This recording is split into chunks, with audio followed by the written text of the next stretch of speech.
Olá! Hoje a gente vai fazer as malas para uma viagem um pouco diferente, para um dos destinos mais exóticos do universo, o mundo quântico. Então, se prepara, porque nessa jornada a gente vai transformar as teorias mais complexas num roteiro de viagem que todo mundo pode seguir. E toda viagem começa com um ponto de partida, né? O nosso começa com uma pergunta que parece simples: por que justo no dia 14 de abril? Bom, a resposta é quase uma piada interna entre os cientistas, um segredinho escondido num dos números mais importantes de toda a física. Olha só para esse número. A data 14 de abril, que em alguns lugares se escreve 414, não é coincidência nenhuma.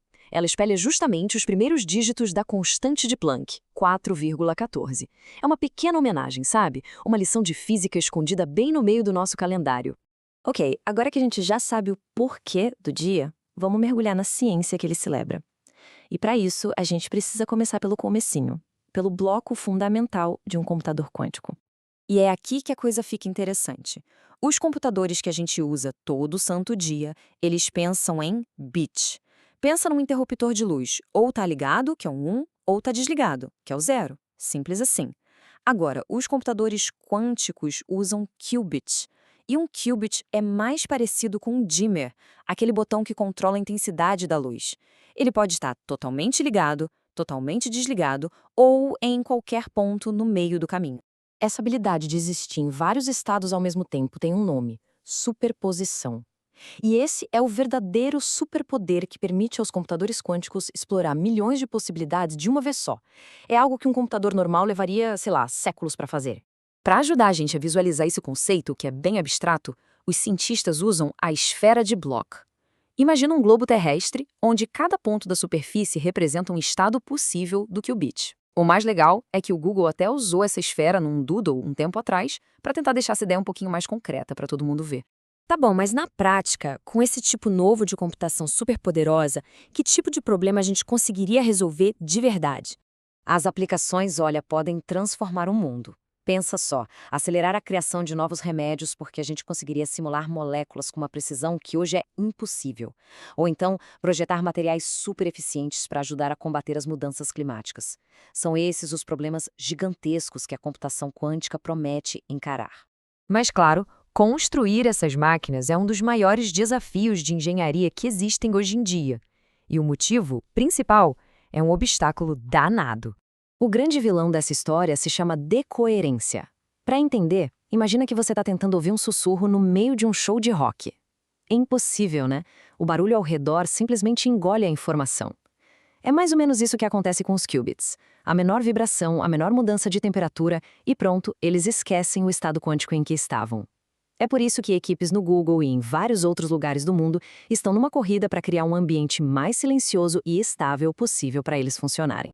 E o mais fascinante disso tudo é que essa ciência já não vive mais só nos quadros negros das universidades.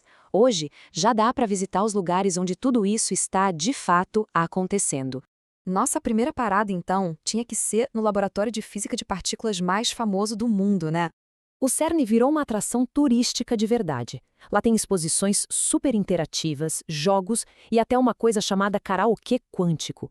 Eles estão conseguindo tornar a ciência de ponta algo acessível, divertido e o melhor de tudo, a visita é de graça. Agora vamos para um lugar onde dá para ver de pertinho o hardware quântico. No Museu do Futuro, lá em Nuremberg, o futuro já chegou. É uma das raras chances no mundo de ficar cara a cara com um computador quântico de verdade, com todo aquele hardware complexo, tipo os refrigeradores de diluição que mantêm os qubits numa temperatura mais fria que o espaço sideral. Nossa excursão quântica agora cruza o oceano. A gente desembarca em Nova Jersey, no Laboratório de Física de Plasma de Princeton. O que faz a experiência em Princeton ser única é a autenticidade. Os tours, que também são gratuitos, são guiados pelos próprios engenheiros e físicos do laboratório. Ou seja, não é um guia lendo um roteiro.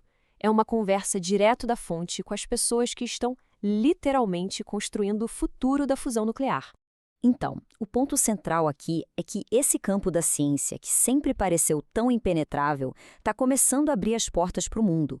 Décadas atrás, o físico genial Richard Feynman já tinha essa visão. Ele basicamente disse que, já que a natureza funciona com as regras da física quântica, o único jeito de simular e entender a natureza de verdade seria construindo computadores que falassem a mesma língua que ela. E essa jornada que o Feynman previu, bom, ela nos trouxe até aqui.